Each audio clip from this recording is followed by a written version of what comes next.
දිට්වා නිසා පූර්ණ හානියටපත් නිවාස සඳහා වන්දි ලබා දුන් චෙක්පත් මුදල් කර ගැනීමට නොහැකිව ජනතාව තවමත් අපහසුතාවට පත්ව ඇති බවට සමගි ජනබලවේග පාර්ලිමේන්තු මන්ත්‍රී සුරංග රත්නායක මහතා සඳහන් කළා.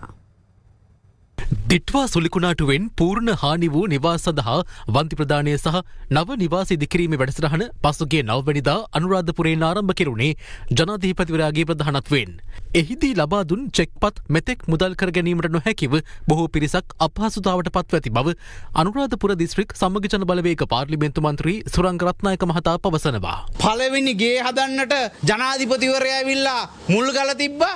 රාජාංගනේ ඒ ජනාධිපතිවරයාගේ අතින් චෙක්පතක් දුන්න ලක්ෂ 20ක හැබැයි දීපු චෙක්පත අද අගුරු වෙලා තියෙනවා. ත්‍රිමාපුර ගම්මානේ මාමට තාම සල්ලි ගන්න බැරුව තියෙනවා.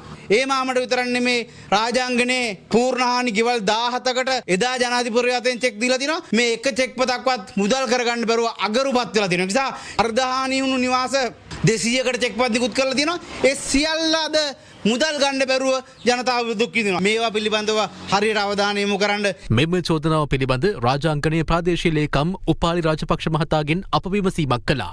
ඔහු පැවසුවේ නිවාස අහිමි වූවන් සමග ගෙවිසුම්ගතව ඔවුන්ගේ ඉඩම්වල නිරවද්‍යතාව පරීක්ෂා කිරීමෙන් පසු චෙක්පත්වල මුදල් නිදහස් කිරීම සිදු කරන බවයි.